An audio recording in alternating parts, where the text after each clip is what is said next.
نحمده ونصلي ونسلم على رسوله الكريم أما بعد. Allah subhanahu wa ta'ala, He says that وَلَقَدْ خَلَقْنَا الْإِنسَانَ مِنْ سُلَالَةٍ مِنْ طِينٍ, that we have created this human being, this insan, with soil, sand. Rasulullah sallallahu alayhi wasallam, he also said this, that ala kullukum min Adam wa Adamu min turab, that all of you are from Adam alayhi salam. And Adam alayhi salatu wasalam was created from sand, from soil. Now, our asal, our core is soil and sand. So the qualities, the theory of sand totally applies on human beings. Now this sand, it requires effort to produce good, and bad, what is wrong, what is bad comes into it naturally. It will never happen that nobody worked or nobody made any effort on a piece of land, on a piece of soil and sand, and it starts to grow vegetables, and it starts to grow fruits, and it starts to grow flowers. It's never going to happen. Somebody has to go and make effort on it. Then that sand will show its result, good result. For bad, for evil, for bad things to grow, there's no effort required. Most of the time in our backyards, weeds grow itself. The bad, things grow itself. There's no effort required. There is no effort for it. Similarly, this human being, if you want to become good, for it to become good, it needs to make effort on itself.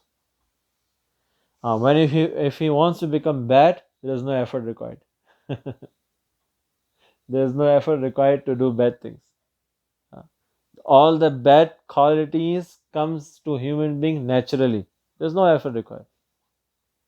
Is there any khutbah needs to be given to love dunya, or to be arrogant, or to look at haram, to be to be shameless? There is no khutbah required. There is no effort required.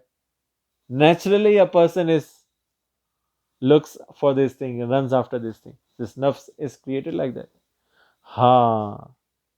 To develop disinterest in dunya, you have to make effort. To develop haya and modesty in you, you have to make effort. And the same way, one other thing, interesting thing. In sand, even after making effort, nothing grows overnight. Nothing grows overnight. The farmer made effort today, and tomorrow the crops will grow. No, never gonna happen. Slowly, gradually, the effort is done continuously. It is looked after, it is protected, and after a while it shows the result. Same way, haya never comes into one person. Modesty doesn't come into one person overnight. He has to gradually make effort, look after himself, keep on training himself, and then he gets to learn it. So this is what the theory of sand is. Now, if a person will make effort upon himself, and he develops good qualities in him, there is Jannat for him. That is the ultimate success. And the greatest level in Jannat, the greatest level of this ultimate success is Jannatul Firdaus.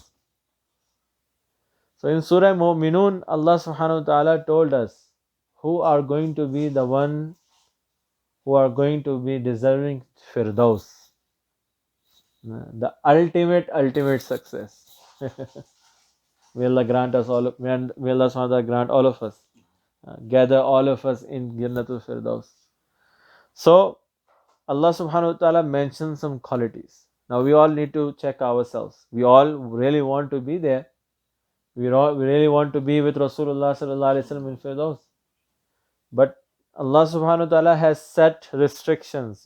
These qualities, the people with these qualities are going to be landing into this Jannah. So what are the qualities? قَدْ أَفْلَحَ الْمُؤْمِنُونَ. Very first quality. الَّذِينَ هُمْ فِي صَلَاتِهِمْ خَاشِعُونَ. Those mu'min, those believers who have khushu in their salah, devotion in their salah. Allah subhanahu wa ta'ala did not say those who offer salah. It could have been those who offer salah. No.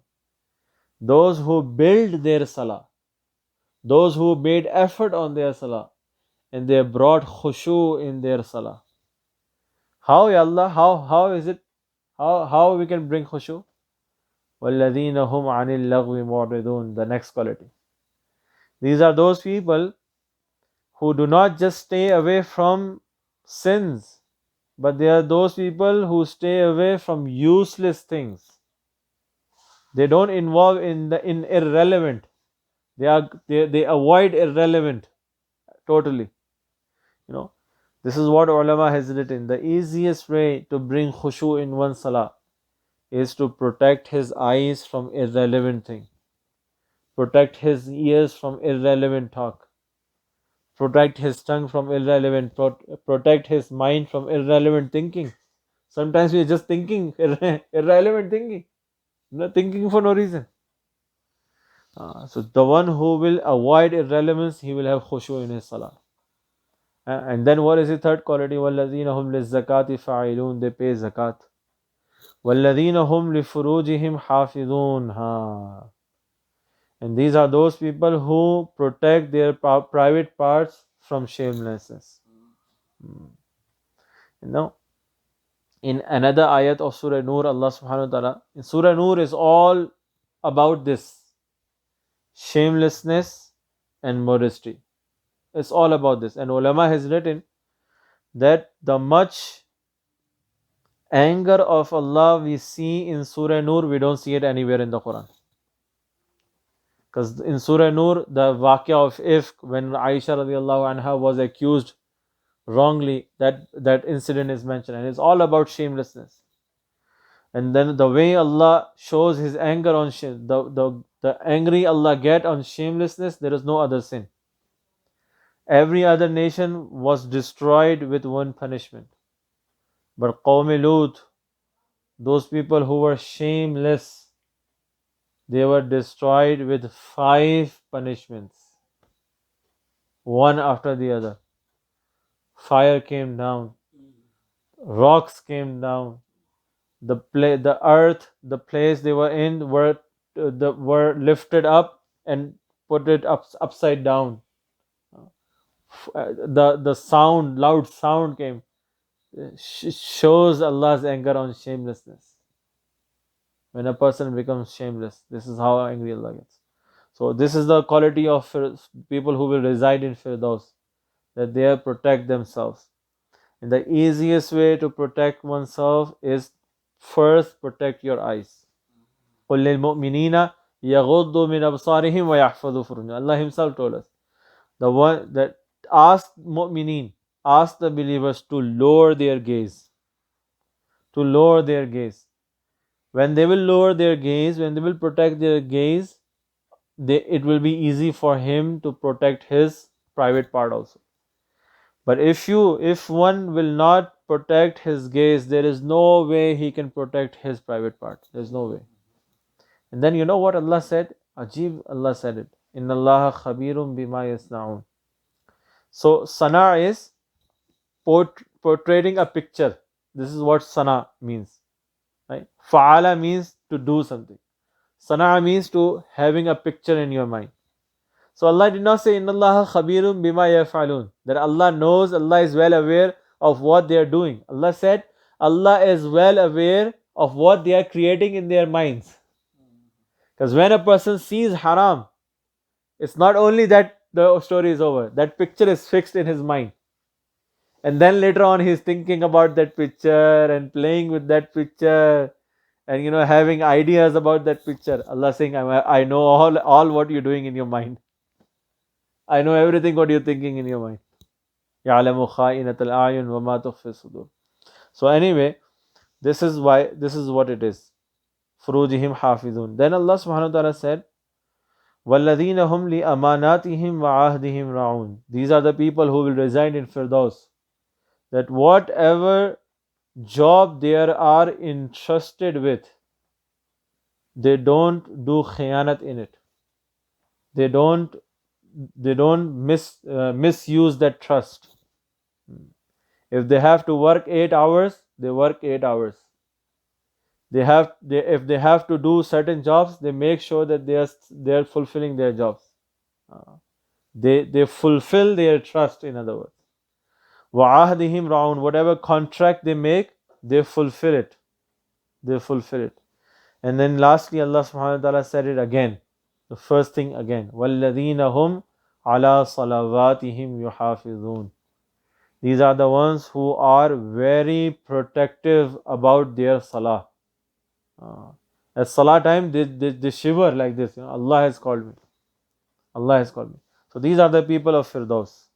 These alladhina yarithuna al-Firdaus. These are the ones who are going to be inheriting Firdaus.